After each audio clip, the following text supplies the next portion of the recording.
warahmatullahi wabarakatuh. Selamat siang pemirsa YK TV. Senang sekali saya Indah Ardina kembali bisa menyapa Anda dari Mall Pelayanan Publik di Bilangan Balai Kota Yogyakarta. Saya menjumpai Anda dalam podcast kali ini. Tentu persembahan Dinas Penanaman Modal dan Pelayanan Terpadu Satu Pintu Kota Yogyakarta tentang pelayanan konsultasi izin edar obat, makanan, dan kosmetik di MPP Kota Jogja, tempat di mana kita podcast. Saya lagi di mall dan tamu saya adalah ibu-ibu yang luar biasa yang hari ini nge-mall, tapi kita mau kasih informasi kepada Anda. Dari Balai Besar POM di Yogyakarta itu merupakan unit pelaksana teknis dari Badan POM. Oke. Jadi instansi kami induknya di pusat di Jakarta yang namanya Badan POM. Ketugasan kami adalah melakukan pengawasan terkait produk-produk ada obat, obat tradisional, kosmetik, suplemen dan juga makanan. Jadi kita jamin bahwa semua produk yang beredar di masyarakat itu aman untuk dikonsumsi masyarakat. Oke. Dan tidak mengakibatkan misalkan keracunan atau membahayakan bagi masyarakat. Oke. Tapi penjaringan ini berarti daerah istimewa Yogyakarta? Ya, di provinsi. Karena di memang provinsi ya? Kami hanya, kalau Badan POM memang perwakilannya hanya satu di masing-masing provinsi. Kecuali ada beberapa provinsi yang luas wilayahnya besar, ada namanya Loka yang akan membantu tugas dari balai. Nah kebetulan kalau di Jogja karena kita hanya 5 kabupaten kota, sehingga hanya satu perwakilan Badan POM di sini yaitu di Tompean di provinsi. Baik. Jadi kalau kita bicara soal BPOM di DIY itu ya hanya ada satu itu. Betul, tidak ada di kabupaten. Coverage areanya berarti kabupaten kota. Iya, 5 kabupaten kota. Ya baiklah. Jadi kemudian apa yang menjadi tupoksi dari BPOM ini? Ya. Kalau tadi ya, jadi tugas kami adalah melakukan pengawasan terhadap produk obat dan makanan. Nah, bagaimana pengawasan cara? Ya? Betul, pengawasan. Nah, pengawasan tadi kita bagi jadi dua, Mbak Indah. Jadi ada namanya pengawasan pre-market atau pengawasan produk sebelum produk itu diedarkan. Ada pengawasan post-market, pengawasan setelah produk itu diedarkan. Yang namanya pengawasan pre-market itu misalkan dengan cara sertifikasi sarana produksinya. Kemudian ada izin edar, registrasi produknya. Jadi produk itu kan kita evaluasi dulu tuh, aman atau tidak, mengandung bahan berbahaya atau tidak. Kalau memang sudah memenuhi persyaratan sesuai regulasi, kita keluarkanlah namanya nomor izin edar. Namun yang namanya pelaku usaha itu kan juga ada juga yang dia tidak comply, dia tidak kooperatif, dia tidak memenuhi aturan. Awalnya dia pada saat izin edar dia bagus gitu ya. Sehingga untuk menilai konsistensi terhadap kualitas mutu dan keamanannya, kita juga melakukan evaluasi yang namanya evaluasi post market. Jadi nanti kita sidak ke sarana produksinya, kita beli produk itu di pasar, di sarana yang kemungkinan masyarakat bisa dapat produk itu. Ya, bisa di sarana produksinya, bisa sarana distribusinya, bahkan ke pasar, bahkan ke retail, supermarket semuanya. Kita beli, kemudian kita lakukan pengujian di laboratorium kami. Mungkin 50% SDM kami itu ada di pengujian. Jadi memang tulang punggung kami itu di pengujian. Sehingga kita bisa memastikan bahwa produk itu memang aman selama di peredaran. Kemudian kami juga ada ketugasan kami melakukan KIE, komunikasi, informasi, dan edukasi kepada masyarakat dan juga pelaku usaha. Dan juga pelaku usaha. Memastikan bahwa masyarakat itu bisa menjadi konsumen yang cerdas. Karena sekali lagi produk yang beredar kan mesti banyak ya, kemudian coverage areanya juga banyak, sehingga kita minta masyarakat itu juga menjadi konsumen cerdas. Dia bisa memilih mana memang produk-produk yang memang aman untuk dia gunakan. Dan kalau memang produk itu ternyata dicurigai mengandung bahan berbahaya, dia bisa melaporkan ke kami ataupun ke instansi-instansi terkait, sehingga bisa dilakukan tindak lanjut. Nah, kemudian kami juga ada namanya bagian penindakan ya. Jadi, terkadang misalkan ada pelaku usaha atau seseorang yang memang dengan sengaja mengedarkan produk-produk yang ternyata memang berbahaya. Dan itu bisa memang berdampak luas ke masyarakat. Kita pun bisa mengajukan yang namanya penyidikan, bahkan sampai pemberkasan ke pengadilan gitu. Jadi itu adalah sebagai salah satu efek untuk punishment ya, sehingga biar pelaku usaha juga ada efek jerah kalau memang dia dengan sengaja memang melakukan tindakan seperti itu. Ya secara umum itulah yang kami lakukan. Baiklah, jadi kalau misalnya bisa kita tarik garis ya dari apa yang tadi sudah Ibu sampaikan begitu. Dari ini pre-market dan juga post-market. Tadi sampai izin edar pun Ibu yang mengeluarkan? Yes, siap. Ya. Kami dari Badan POM. Ya, oke. Sertifikasi juga Ibu? Ya, oke. Bedanya apa? Ya, kebetulan saya sendiri memang di subkoordinator kelompok sertifikasi ya. Jadi tugas kami yang melakukan sertifikasi terhadap sertifikasi yang kami lakukan itu adalah ke sarana produksinya, sarana distribusinya, dan juga ke nanti ke izin edar produknya. Jadi kita tidak mensertifikasi kalau izin edar, kami istilahnya mengevaluasi untuk pemenuhan mutu keamanannya, namanya registrasi izin edarnya. Jadi kalau misalnya kita nih, saya ini masyarakat nih mau punya usaha itu, tempat produksi saya harus mendapatkan sertifikasi, itu sertifikasi dulu ya. Baru kalau sudah sertifikasi baru kemudian registrasi dan kita dapat izin edar kalau kita memenuhi kualifikasi. Betul, memenuhi persyaratan ya. Nanti sertifikasinya pun juga bermacam-macam, tergantung dari sarananya. Nanti kita ada aturan, misalkan dia sarana pangan, ada namanya sertifikasi terkait cara produksi pangan olahan yang baik. Nah, kalau dia sarana obat tradisional, ada namanya cara pembuatan obat tradisional yang baik. Kalau dia obat, cara produksi obat yang baik. Kalau dia PBF, mungkin pernah dengar ya, pedagang besar farmasi. Pedagang besar farmasi itu adalah yang mendistribusikan obat ya dari pabrik sebelum ke apotek. Itu namanya PBF. Dia harus menerapkan yang namanya cara distribusi obat yang baik. Nah, itulah yang kita sertifikasi di situ. Sehingga kita pastikan mereka memenuhi ya tadi persyaratan cara yang baik tadi gitu. Oke, baik. Jadi setidaknya kalau kayak gini kita jadi tahu ya pemirsa. Ternyata begitu loh Bu Ibu. Ternyata memang ada persyaratan ya, karena kita harus menjamin bahwa karena kami adalah mewakili dari masyarakat dan juga pemerintah kan, memastikan oh ya itu memang diproduksi dengan cara yang baik, memenuhi persyaratan. Ya, sebelum ke subnya Ibu, nyun sewu sebentar lagi. Karena tadi ada pre-market, ada post-market gitu ya. Di tengah-tengah itu pun Anda juga beli di pasar. Supaya tidak melulu langsung dari produsen. Jangan-jangan kalau langsung dari produsen ya datang BPOM kan dikasihnya bagus gitu kan. Tapi Anda juga melakukan itu di pasar. Sehingga nanti Anda akan compare ya, compare antara yang ini yang dari produsen, yang ini dari pasar, apakah beda atau tidak begitu ya? Memang metodologinya seperti itu. Jadi karena memang kita ingin istilahnya sampling kalau kami ya, sampling membeli produk itu real apa yang ada di masyarakat, gitu sehingga itu adalah mewakili produk yang akan diterima oleh konsumen. Jadi kalau kita minta itu bukan minta sih, datang langsung ke produsennya, siapa tahu ternyata ya itu yang dia produk yang di tempat produksinya itu malah produk yang bagus. Tapi ternyata nanti yang dia jual ke pasaran produk yang jelek. Nah, bisa jadi kayak gitu. Padahal yang diterima konsumen adalah yang di pasar. Sehingga memang kita dalang kurang lakon ya Bu Ibu. Dan kami pun juga sidak itu biar tidak info sebelumnya. Jadi nggak kasih tahu ya kalau mau datang gitu ya. Tapi kalau datang pakai uniform nggak? Iya, kita jelas kalau datang kita mesti selalu ada atributnya. Kita ada rompi, petugas Badan POM dan jelas kita ada ID card, kemudian ada surat tugas jelas dari kami. Jadi kalau kita selalu bilang ke pelaku usaha, kalau ada orang datang mengaku dari Balai POM atau dari Badan POM, tolong ditanya ID dan surat tugasnya. Baik. Nanti ceritanya pasti lebih banyak lagi yang mau diceritain gitu. Tapi saya ke Bu Dewan dulu. Gitu. Baik, Bang Nyun Sewu. Banyaknya masyarakat yang berusaha sebetulnya ini membuat kita berlega hati ya, karena bukan hanya sebagai konsumen, bukan hanya sebagai penonton, tapi semua menjadi pelaku. Tapi banyak regulasi yang memang harus dipenuhi supaya tidak terjadi pelanggaran, supaya bisa mengamankan konsumen dan sebagainya. Dalam konteks kota Yogyakarta, kalau kaitannya dengan tema yang hari ini kita angkat, apa yang Mbak Ipung mau sampaikan dulu ke kita?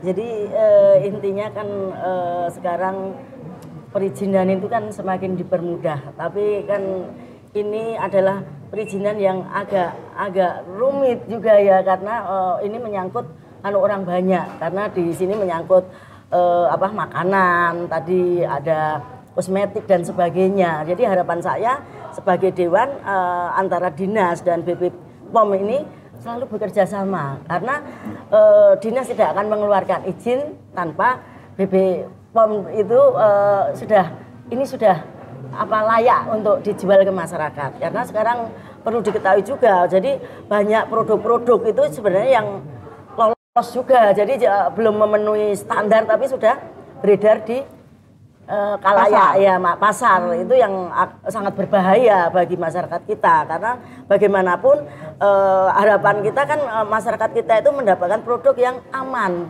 yang benar-benar ini sudah verifikasinya sudah lolos, semuanya sudah lolos dan layak untuk dijual di pasaran, hingga masyarakat kita itu kalau memakai produk itu ya aman, tidak ada lagi terjadi kesalahan produk, istilahnya seperti itu. Kan sekarang banyak Mbak kesalahan produk dari kosmetik ya, mungkin yang masuk dari luar ke sini tapi belum ada izinnya dan sebagainya. Dan gimana mau lihat ada izinnya, tulisannya nggak bisa baca. Tulisannya aja nggak bisa baca, ya toh? Terlalu kecil mungkin ya. Seperti itu. Mungkin dari tulisannya huruf asing. Jadi kalau dipakai itu dalam jangka panjang kan itu mungkin mengandung merkuri dan sebagainya, hingga akan menimbulkan berbagai penyakit, kan ada penyakit kanker kulit dan sebagainya. Jadi harapan saya emang dinas dengan BPOM selalu bekerja sama untuk mengeluarkan izin yang tepat, kan saya sebagai regulasi pengawasan dalam hal ini Jadi pengawasan ini memang benar-benar harapan saya konsumen kita benar apa yang dikatakan Mbak Ratna dulu tadi, istilah menjadi konsumen yang cerdas. Jadi kalau ada apa-apa ya langsung lapor, kan ada aduan itu konsumen. Jadi harapan saya, karena BPOM sendiri kayaknya juga kurang tenaganya kalau harus 24 jam juga nggak mampu. Tapi dengan aduan masyarakat itu harapan saya bisa membantu BPOM untuk selanjutnya lebih teliti lagi, lebih dalam perizinan memang yang dilaluinya harus benar-benar sesuai dengan standar seperti itu, Mbak. Oke, baiklah. Tapi kalau kejadian di Kota Jogja sendiri, teman-teman terus Ibu-Ipung banyak menemukan yang aduan ke dewan dan sebagainya.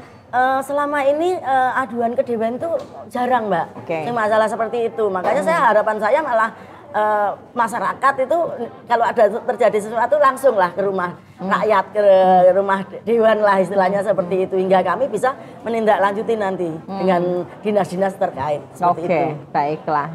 Matur Mbak Nuwun.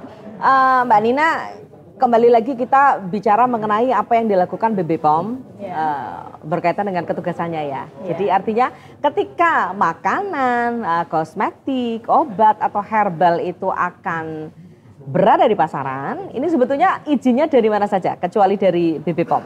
Oh ya. Jadi tadi ya, kalau obat itu memang izinnya hanya di kami ya, di Badan POM. Kalau obat-obat tradisional, kosmetik itu izinnya di kami ya. Nah, yang pangan itu yang mungkin ada beberapa instansi yang memang berwenang untuk mengeluarkan izin.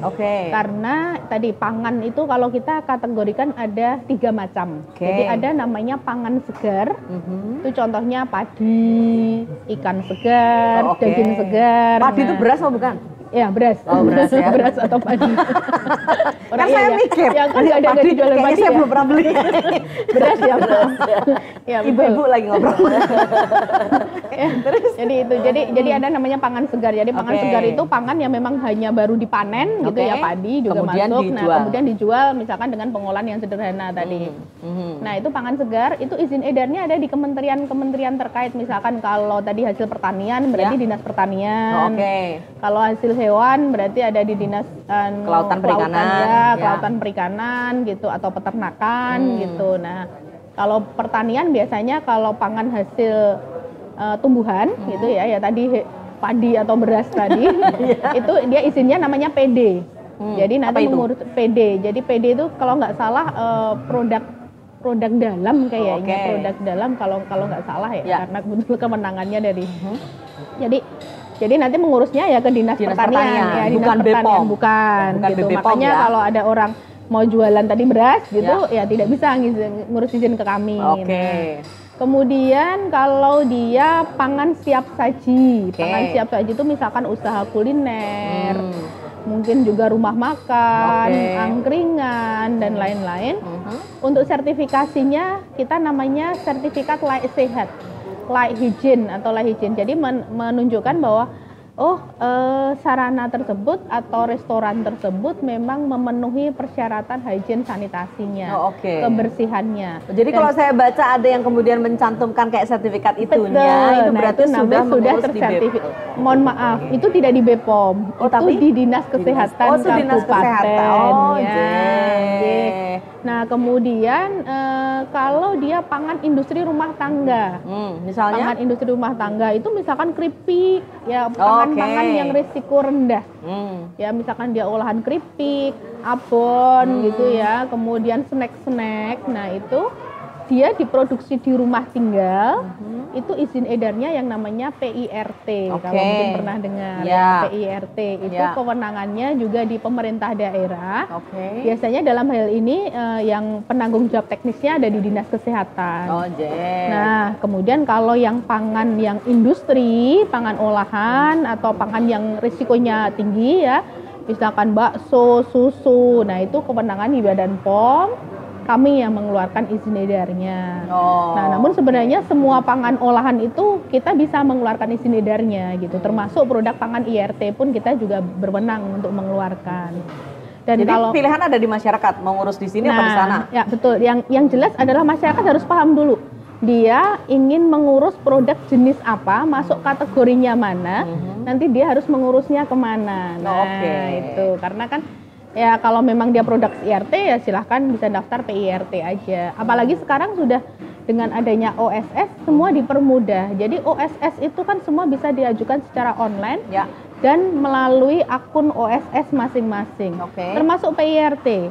Sekarang ya Bu ya dengan adanya dipermudah semua perizinan, PIRT itu 1 hari bisa langsung keluar nomor PIRT-nya. Ya, jadi dengan hanya mengurus secara online.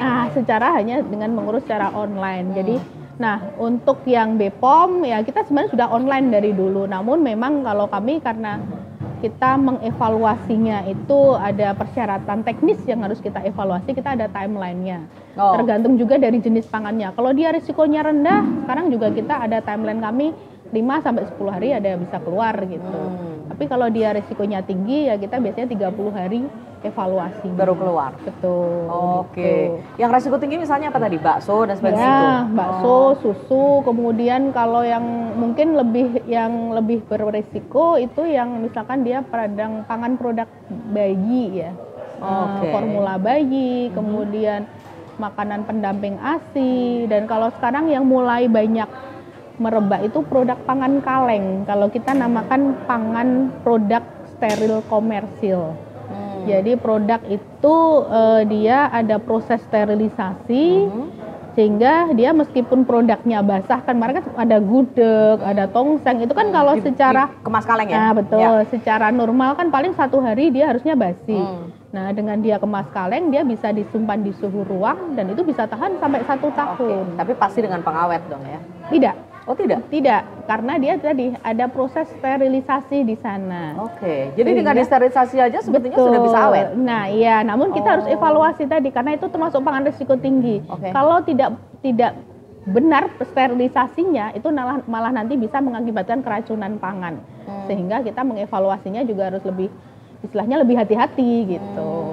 Dan ini ada ya di Jogja ya soalnya? Banyak. Sekarang banyak sekali, banyak. Ya, sekarang gudeg sudah nggak pakai bungkus. Nah, betul. Dan ada juga yang pakai kaleng, betul. Ya, baik.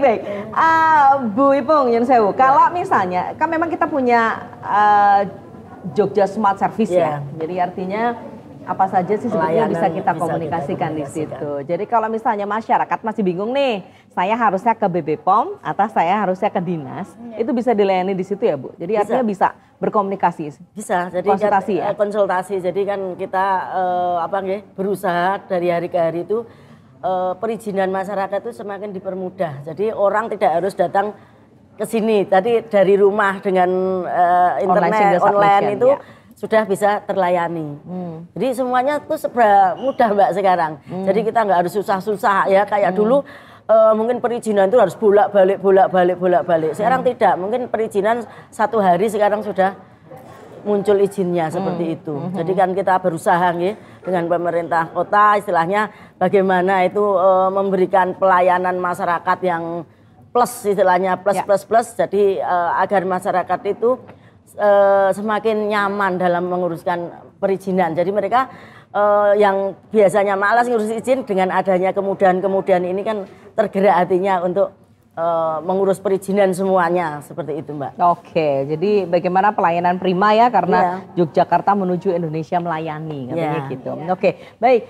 Termasuk diantaranya Bu Nina, kalau misalnya kita datang ke BPOM, BBPOM ya, B-nya 2 ya? BBPOM ya. Besar pengawas Oke, baik. Kalau cukup hanya di dinas-dinas saja, teman-teman di BBPOM akan suggest ya?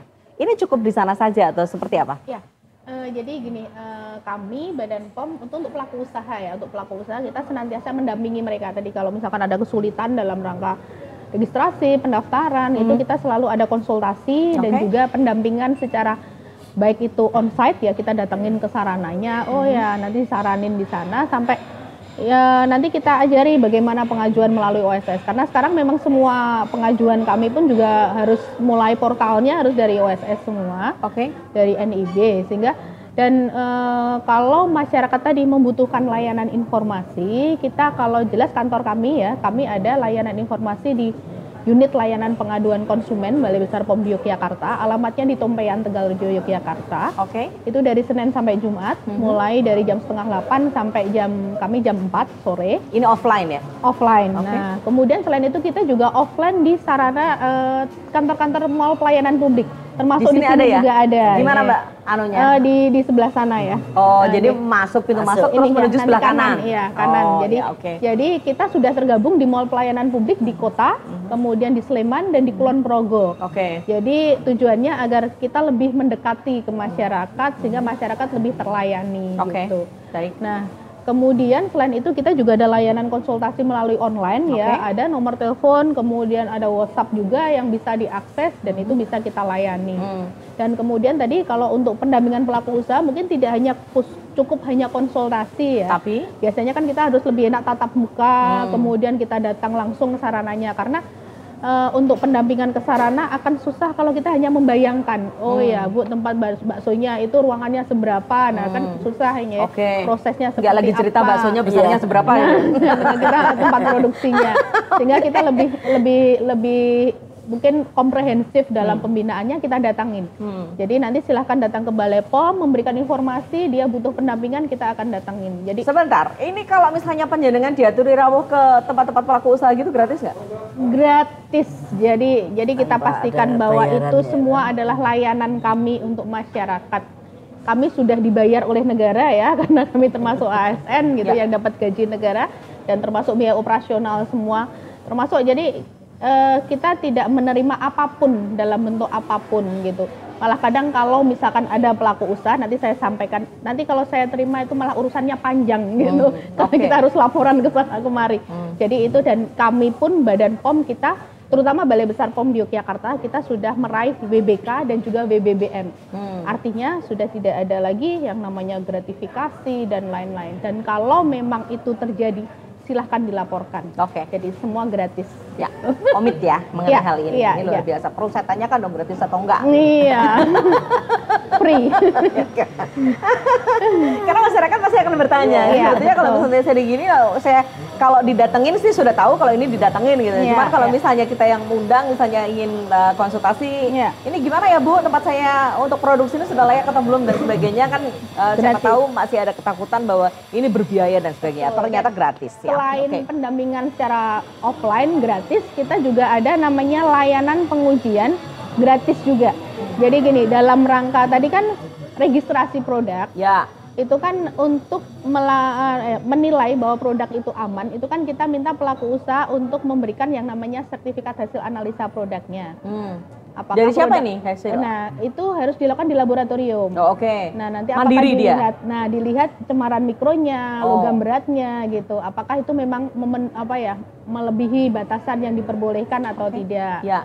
Nah, biasanya gitu secara umum masyarakat biasanya mandiri melakukan itu, sehingga membutuhkan biaya. Nah, karena itu harus dia uji di lab kan. Nah, kami pun ada fasilitasi pengujian gratis.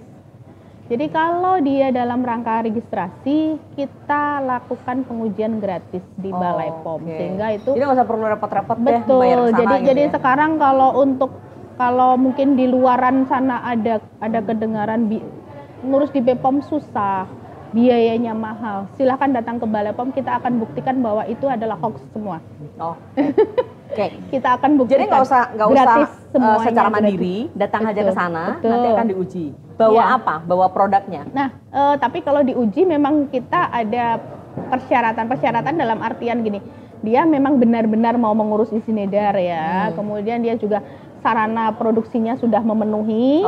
Kalau kami istilahnya dia sudah mempunyai sertifikat cara izin penerapan cara produksi pangan olahan yang baik gitu. Jadi kalau untuk memastikan itu gimana? Nanti memang ada tahapan, dia harus ada persyaratan dokumen gitu. Kemudian kalau tergantung dari jenis produknya, nanti dia harus melakukan self assessment, penilaian mandiri. Dan sekarang jadi memang kita ada perubahan aturan karena ini kan terkait dengan kemudahan di Undang-Undang Cipta Kerja ya. Jadi sekarang memang banyak terkait regulasi itu istilahnya bisa dipenuhi dengan komitmen gitu. Nah, jadi kalau dulu kita datengin sarananya, kita pastikan dulu dia memenuhi cara produksi yang baik, barulah kita keluarkan yang namanya sertifikat tadi. Kalau sekarang dia pengajuan, kemudian dia bisa menunjukkan dokumen-dokumen bahwa dia sudah menerapkan itu. Nanti kita bisa keluarkan izinnya terlebih dahulu.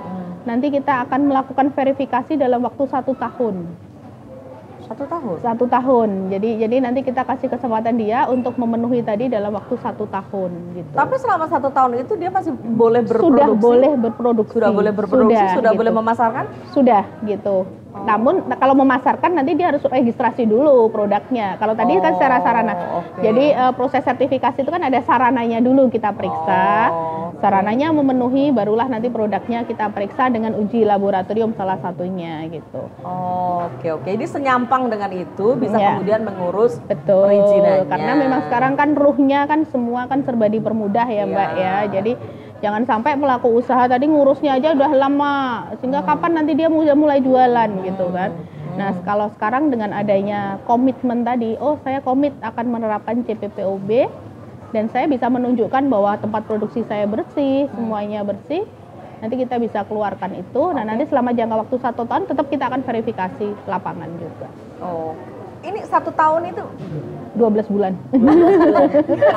Artinya selama 1 tahun? Enggak, maksudnya itu selama 1 tahun. Kalau misalkan dia lebih cepat pemenuhannya juga lebih bagus lagi.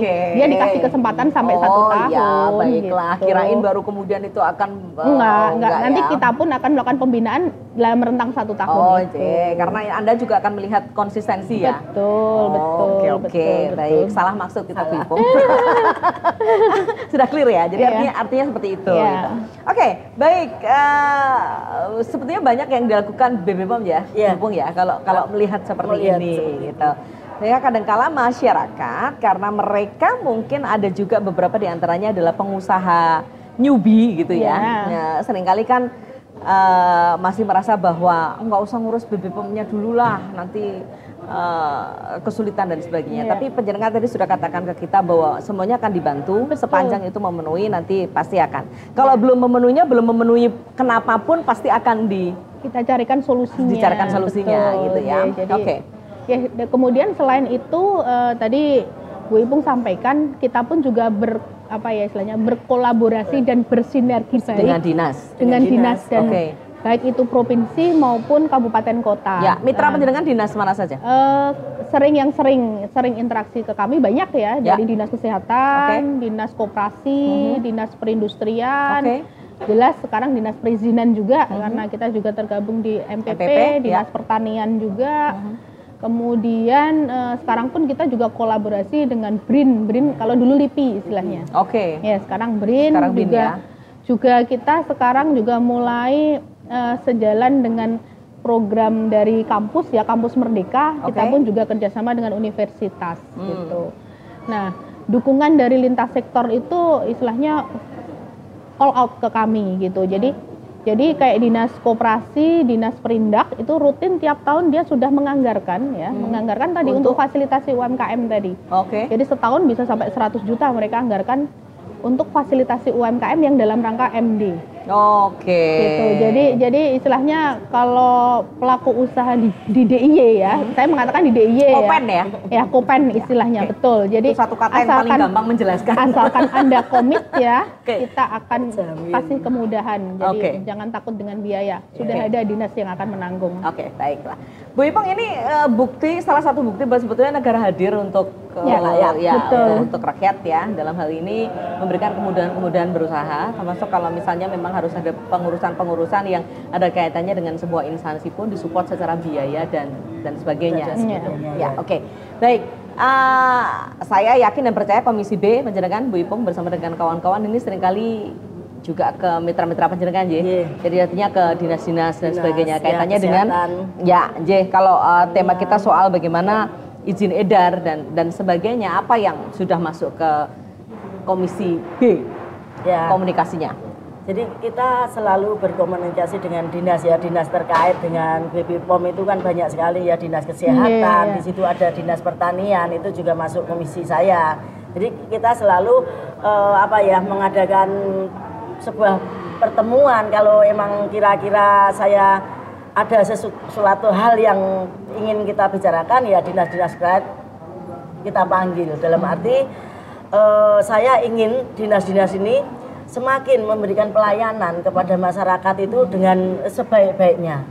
Saya tidak ingin ada aduan lagi masyarakat yang dalam pengurusan izin itu susah, dalam pengurusan izin harus mengeluarkan biaya. Itu saya tidak mau mendengar lagi hal seperti itu.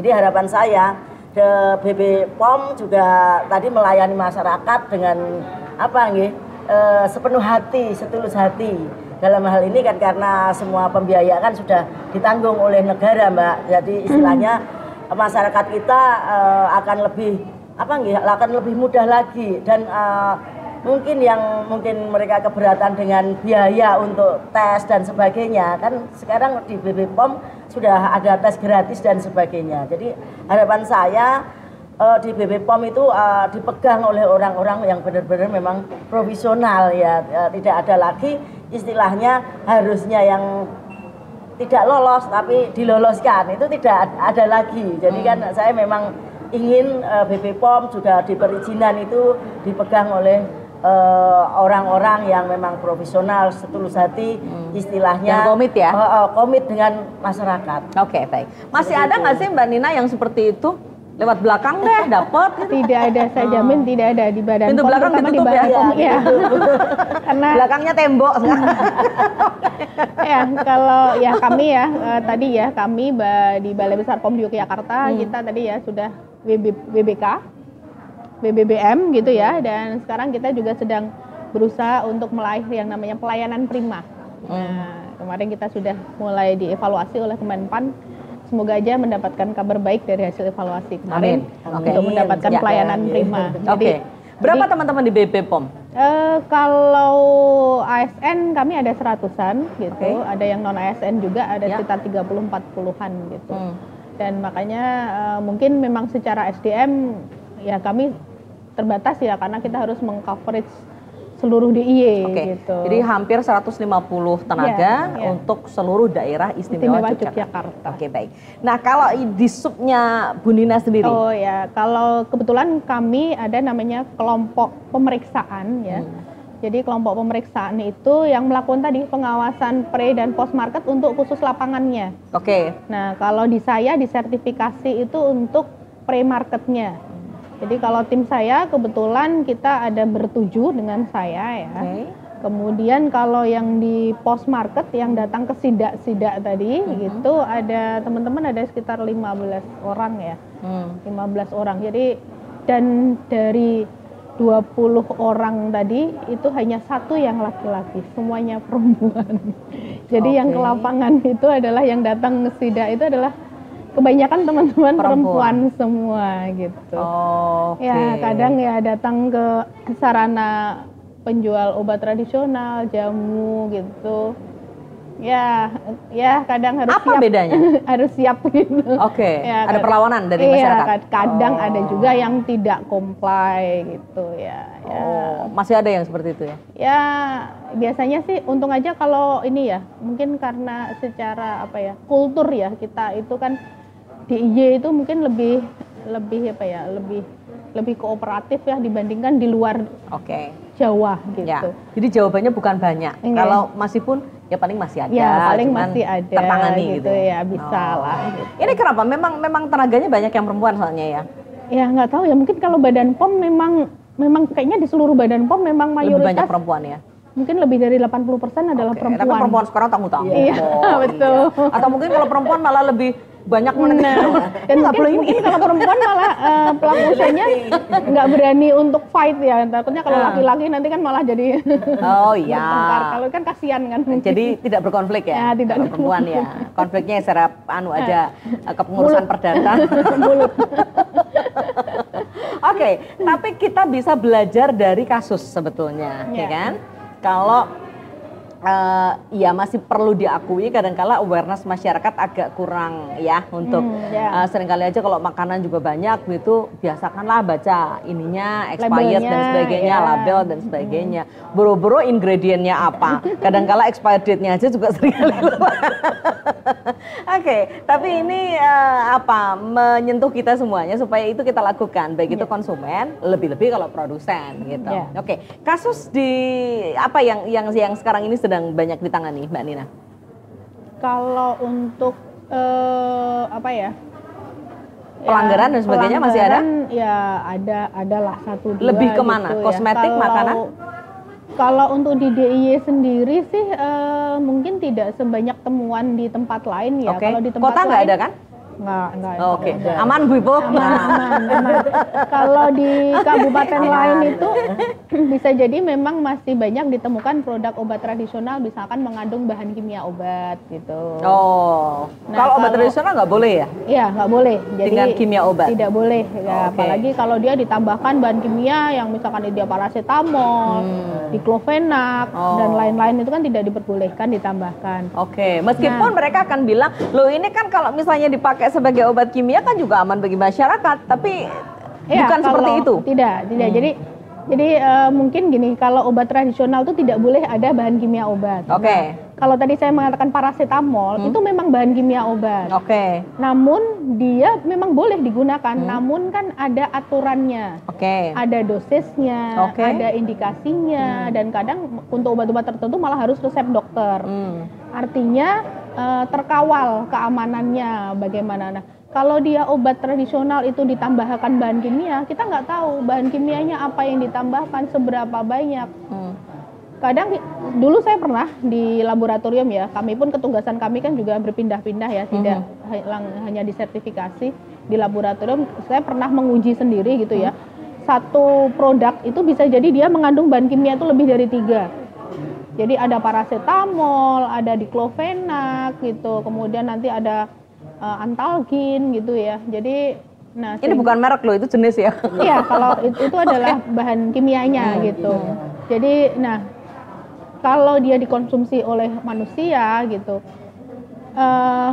bisa jadi efeknya itu misalkan dia nanti yang jelas ada 3 obat itu kan dosisnya seberapa kan kita nggak tahu, bisa jadi overdosis. Kemudian bisa jadi karena dia merasa ini obat tradisional, saya mengkonsumsi banyak pun nggak apa-apa. Bukan kimia loh. Bukan kimia loh gitu, sehingga nanti penggunaannya pun juga dia nanti jangka panjang. Sehingga takutnya yang namanya bahan kimia, jadi yang namanya obat dan racun itu kan sebenarnya yang membedakan adalah dosisnya ya. Jadi kalau obat itu digunakan tidak sesuai dosisnya, tidak sesuai tujuan indikasinya, tidak sesuai yang diresepkan dokter, tidak jadi sesuai racun. Dengan, dia jadi racun. Gitu.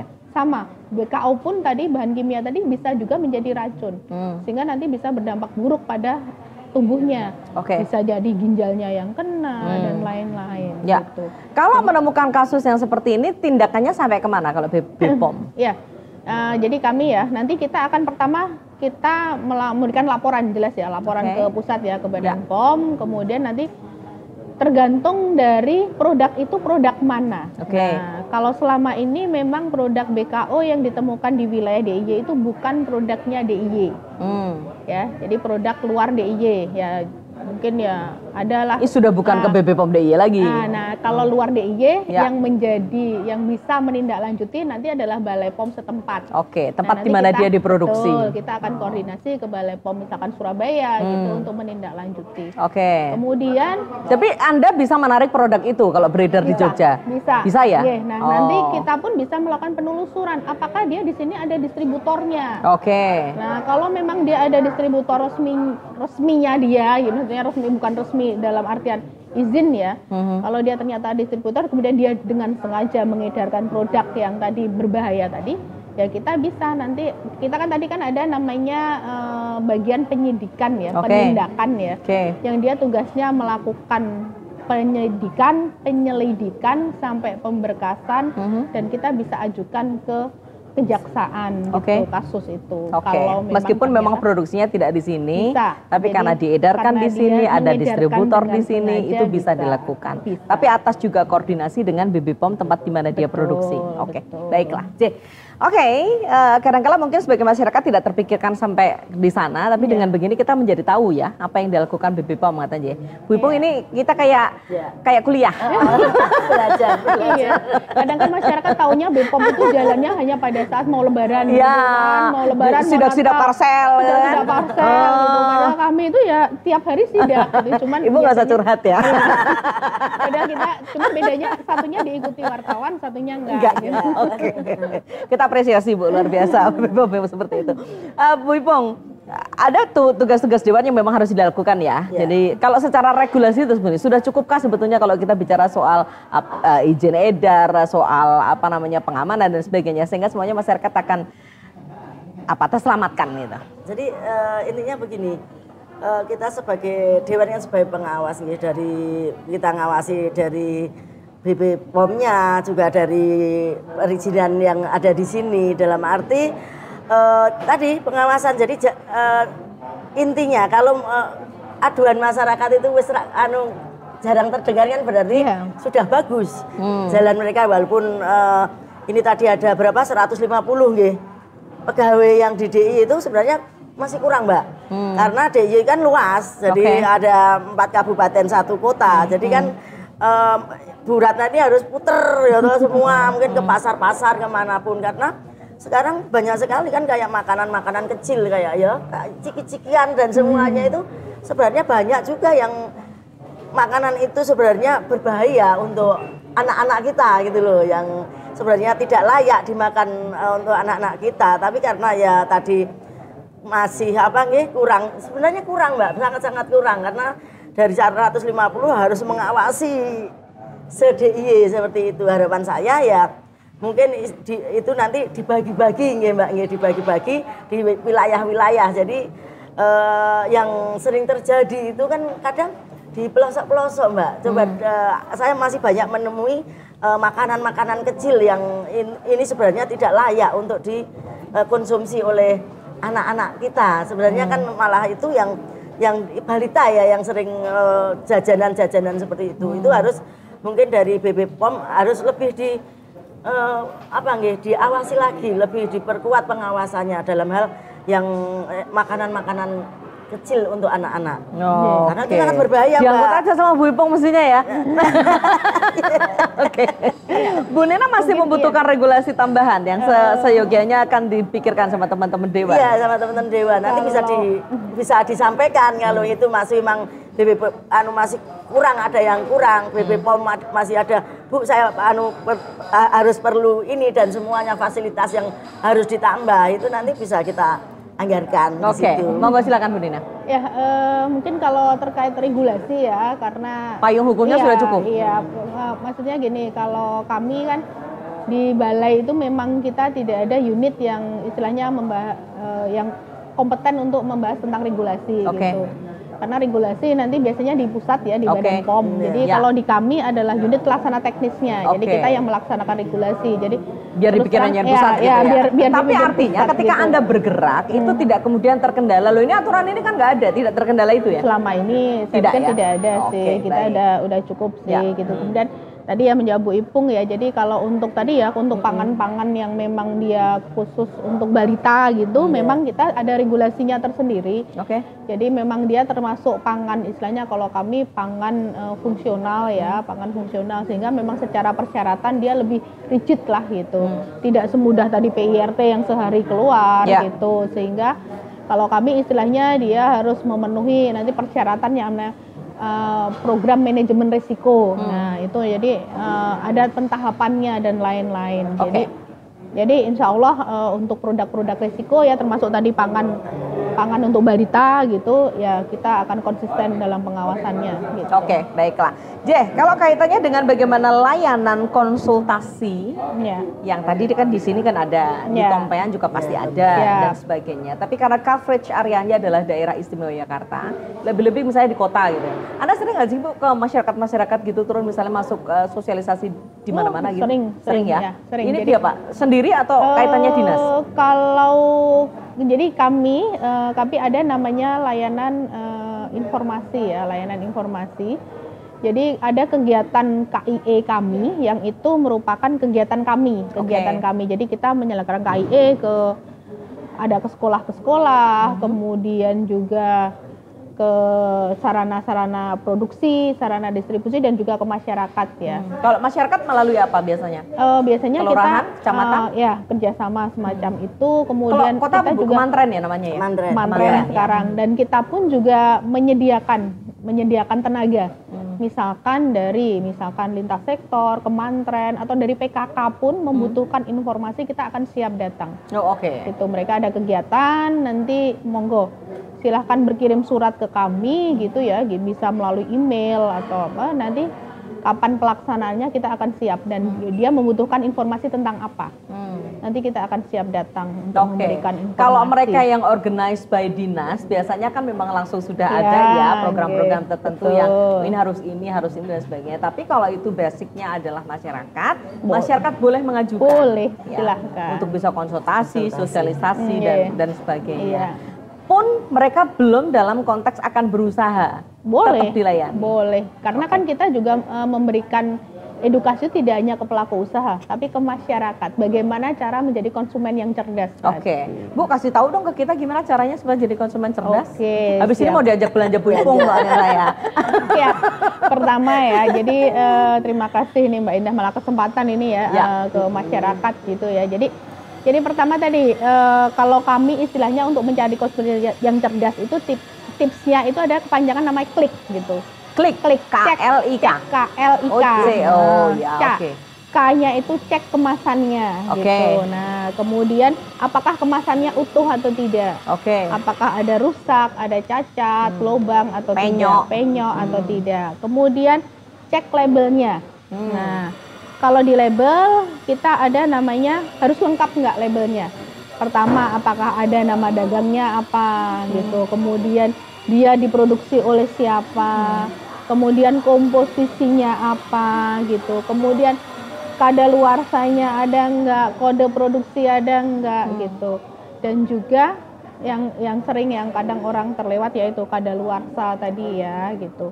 Kemudian komposisi ini juga penting harus dicek gitu karena siapa tahu ada orang-orang tertentu yang dia alergi untuk bahan baku tertentu. Misalkan biasanya apa yang alergen itu? Alergen itu tergantung ya karena itu memang individual ya. Kalau yang kita biasanya kalau bahan alergen itu bisa dia dari telur bisa.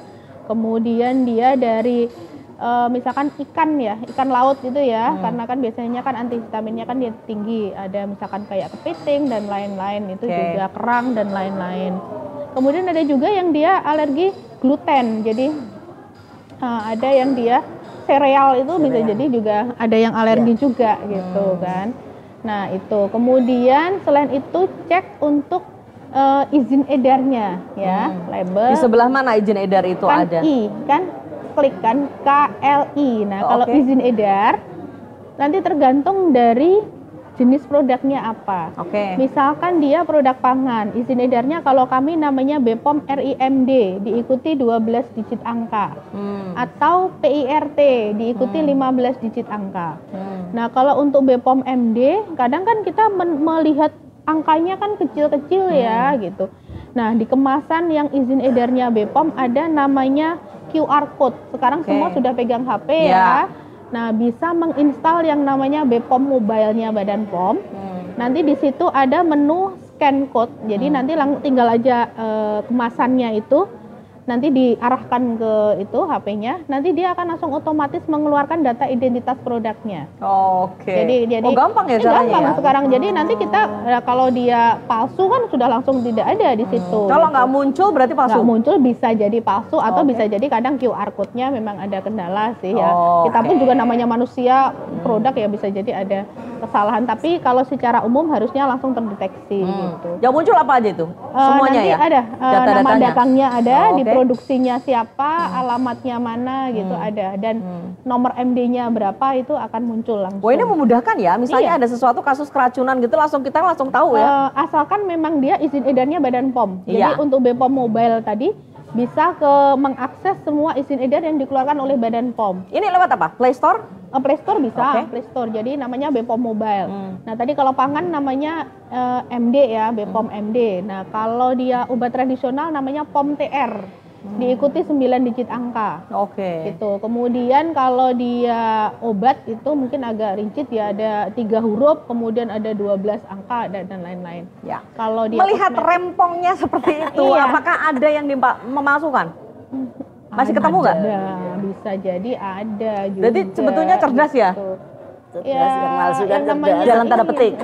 Dalam tanda petik. Gitu. Jadi dia sampai bisa begitu ya? Ya, tapi ya kita kemarin juga pernah melakukan sidak ya ke sarana-sarana distributor kosmetik ya. Itu ya masih ditemukan sih produk yang kita namakan tanpa izin edar. Jadi labelnya dari BPOM kemudian tanpa izin edar. Dia kadang izin edarnya sudah dicabut, ada juga yang dia memang tidak punya izin edar tapi diperjualbelikan. Dibikin, gitu. Sehingga kita musnahkan di tempat bukan kami yang memusnahkan. Pemiliknya yang memusnahkan disaksikan oleh petugas balai. Baiklah. Ini cerdas yang salah. Iya. Karena buat ngebohongin orang gitu. Dan takutnya nanti malah membahayakan tadi kalau ternyata mengandung merkuri. Sebetulnya ngapain? Karena dia tidak mau mengurus atau karena mungkin memang tidak aman sehingga kemungkinan tidak bisa mendapatkan izin edar? Nah, kadang-kala itu jadi alasan. Kadang juga orang pengennya instan ya. Instan ya kadang jadi udah nggak mau ngurus gitu, yang penting saya bisa jualan gitu. Tapi ketika Anda tadi mengatakan komit bahwa sebetulnya mudah untuk mengurus itu, seharusnya itu sudah tidak ada lagi ya. Kecuali kalau memang produk-produknya tidak aman dan sebagainya. Ya, tapi yang namanya orang kan banyak ya. Ada yang memang nggak mau komit. Ya betul. Kalau semuanya kayak gitu ini indah sekali gitu. Kita pengen ngobrol lebih detail sih sebetulnya. Cuman waktu juga yang akhirnya 1 jam nggak kerasa ya. Baru aja ngomong mengenai ini gitu. Artinya nanti besok Bu Ipung akan juga bikin acara-acara semacam ini lagi supaya masyarakat bisa tahu ya. Tinggal klik ini karena ini kan selalu bisa ada di YouTube ya. Tinggal klik ya YKTV dan sebagainya. Kemudian nanti kita semuanya bisa memperoleh informasi ini. Bu Nina, terima kasih banyak. Apa yang Ibu mau sampaikan di akhir acara? Saya berpesan kepada masyarakat ya. Jadi tolong pertama kalau Anda jadi konsumen, tolong jadi konsumen yang cerdas. Nah, kalau Anda sebagai produsen, tolong cari informasi yang lengkap gitu ya terkait bagaimana tata cara untuk pengurusan izin edar. Dan silahkan datang ke yang memang tepat dan jangan pakai calo. Nah, kadang-kala gitu. Produsen itu ini memudahkan, jangan pakai calo. Silakan datang ke instansi-instansi yang memang Anda bisa akses atau ke kami, ke Balai Besar POM Yogyakarta. Kita akan siap dampingi dan kita akan siap memberikan fasilitasi untuk Anda semuanya. Semangat Bu Nina, siap. Luar biasa sekali. Yang saya tadi izin edar K-nya masih ada nggak? Kadaluarsa. Kadaluarsa berarti sudah ya? Sudah. Thank you Bu Nina, terima kasih banyak. Bu Ipung, apa yang mau disampaikan ke masyarakat? Yang ingin saya sampaikan kepada masyarakat yaitu tadi menjadi konsumen yang cerdas, dan saya berpesan juga kepada produsen istilahnya menjadi produsen yang baik ya, yang istilahnya jangan menipu masyarakat. Jadi berilah masyarakat itu adalah kepuasan dengan produk Anda. Terus Mbak Nuwun, terima kasih banyak. Ibu-ibu yang luar biasa, kita di mall tapi manfaat ya. Karena kita bicara mengenai hal ini dan mudah-mudahan ini memberikan informasi yang mengenapi informasi yang dibutuhkan oleh masyarakat. Thank you so much. Terima kasih. Terima kasih. Sembah nuwun, selamat bertugas lagi di tempat. Bu Ipung, terima kasih banyak. Masih banyak yang harus dilakukannya. Sehat selalu ya. Baik, pemirsa YK TV yang sekarang ini sedang bersama dengan kami di podcast ya. Hari ini kita bicara mengenai bagaimana layanan konsultasi izin edar obat, makanan dan kosmetik di MPP Kota Yogyakarta, tempat di mana kita bisa podcast kali ini. Persembahan Dinas Penanaman Modal dan Pelayanan Terpadu Satu Pintu Kota Yogyakarta. Yogyakarta menuju Indonesia melayani. Mudah-mudahan sama-sama kita bisa menuju ke sana dengan memberikan informasi-informasi yang bermanfaat. Masyarakat mudah-mudahan akan jauh lebih baik, lebih sehat, bahagia, sejahtera. Insya Allah amin. Saya Indah Ardina, pamit dulu. Selamat siang. Sampai jumpa. Assalamualaikum warahmatullahi wabarakatuh.